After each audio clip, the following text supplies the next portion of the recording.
Hello, everybody, and I am gonna do something new for Saturdays, dedicated to my young adults here I have at home. They seem to like a good haunted story, and I'm thinking of calling it Saturday Spook. Let me know what you think. I'm still grappling with the idea. This first story comes from a book called Haunted Canada 9 Scary True Stories by Joel A. Sutherland. The Legend of the Ghost Pirate. Montague and Bay Fortune, Prince Edward Island. Benton Woods, who lived near the town of Montague in the early 1700s, was walking near the Brudenell River when he came across an unusual sight. Captain Kidd, the infamous pirate, had disembarked and come ashore. With long, dark hair, a thick mustache, and clad in red and black clothing that swirled around him in the wind. Captain Kidd was an imposing and frightening figure.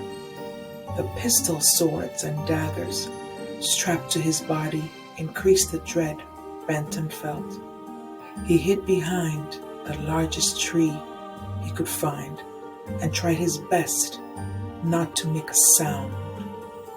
As Benton watched from his hiding place, Captain Kidd and 20 of his crew removed a couple of large chests from their ship and dug a deep hole on the beach at the edge of the woods. It was hard work, but the crew was strong, and soon the pit was deep enough. Kidd ordered his men to place the chests inside it, and the men quickly filled it back up with sand. Content that the job was done, Captain Kidd and his crew boarded their ship and sailed off into the night. Benton returned to his home, already plotting how to steal the treasure. The chests looked incredibly heavy, and Benton knew he wouldn't be able to drag them back to his house by himself. But he didn't want to tell anyone about the treasure. He wanted to keep every single gold coin to himself. Instead, he would build a small boat, sail it to the beach where the treasure was buried, dig up the chests, and drag them to his vessel and home.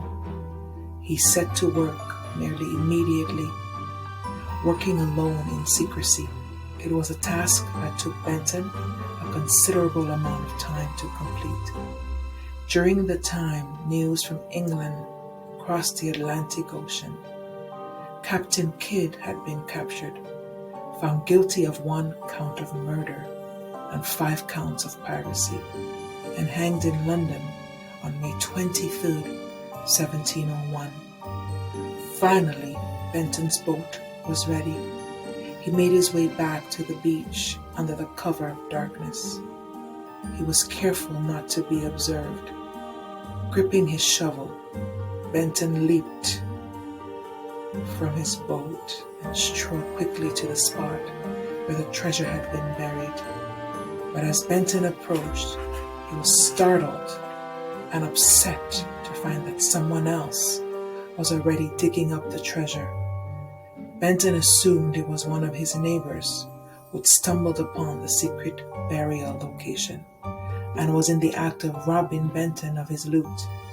But as he crept closer, Benton realized it wasn't one of his neighbors, nor was it anyone living. Digging up the treasure was the ghost of Captain Kidd.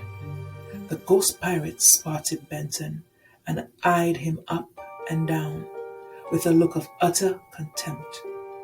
"So ye come fear me gold," Captain Kidd said, "and don't deny it, for I can see the look of disappointment in your eyes, even from where I stand. Well, you're too late. you sniveling son of a land lumber. It's gone.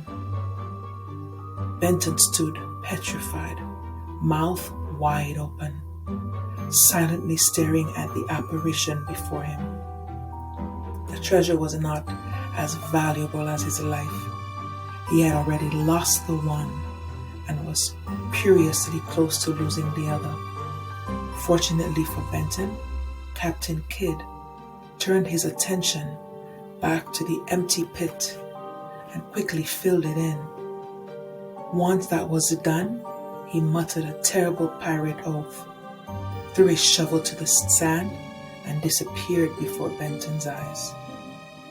After he regained his senses, Woods walked over to Captain Kidd's shovel and picked it up. It was old and rusty. Benton turned the shovel over and discovered the Jolly Roger, the infamous skull and crossbones symbol flown by pirates before an attack, painted on the back of the blade. What happened to the treasure? Whether someone beat him and the ghost of Captain Kidd to it, or Kidd himself did something to make it disappear, Benton never could say. But he didn't keep silent when it came to his encounters with the pirate. For years, Benton regaled audiences, both large and small, with the tale of how he'd been confronted by the ghost of Captain Kidd. And to add an air of authority to his tale, Benton always produced the ghost pirate's shovel when he reached the climax of his story. Thanks in part to stories like Benton Woods' The Legend of Captain Kidd's Treasure being buried somewhere off the coast of Prince Edward Island, has, like the pirate himself, refused to die. Every year, treasure hunters journey to the island in search of gold, and many locals will admit to having dug a hole or two of their own in their youth. Few have found anything of significant value, but like Benton Woods, others have been stopped by the ghost pirate before getting very far. One of the eeriest of these encounters happened 30 kilometers northeast of Montague in the aptly named Bay Fortune. Around the turn of the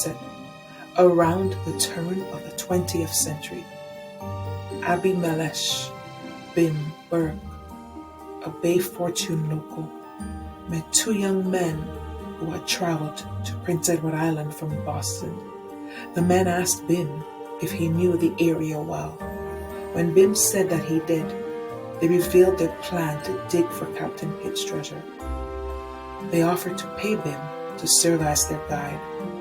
Bim agreed, but first he offered a piece of advice. It ain't no use digging for treasure except in at midnight, the old man said in a gravely voice. Anyone will tell you that. The men from Boston took Bim's advice and prepared for the day as they waited for nightfall, then made their way out shortly before midnight. They had a map of the area, tools for digging up treasure, and a lantern that proved to be far more important than they could have anticipated. For that night felt darker than most. Not even a faint glimmer of moonlight managed to crack through the thick layer of clouds that blotted out the sky. The three men tried to find the exact location of buried treasure, but it was nearly impossible to match the map to their surroundings in the dark. But then the clouds parted and the moon lit the land in a cool blue light. The men froze. Out on the water, now visible in the light, sailed a large pirate ship. A small rowboat from the ship cut a path toward shore. The sulphurous smell of brimstone wafted towards the land as if carried on the backs of the waves. On the rowboat were the scariest looking men Bim had ever seen in his life. They wore handkerchiefs tied on their heads, and their belts were packed with pistols and knives. Commanding the small band of pirates was Captain Kidd himself. Without waiting for the ghost pirate and his undead crew to reach land, Bim and the other two men turned and ran back to Bim's house as fast as they could. And the two young men, with dreams of striking it rich on the coast of PEI, headed back to Boston as soon as the sun rose the following day. They fled in such a hurry that they left behind their gear. Like many before and since, they found the risk associated with digging for Captain Kidd's treasure far too great and terrifying to be worth the potential rewards. Thank you everyone for joining, and let me know what you think about Saturday's Spook. Please comment, and we'll take it from there.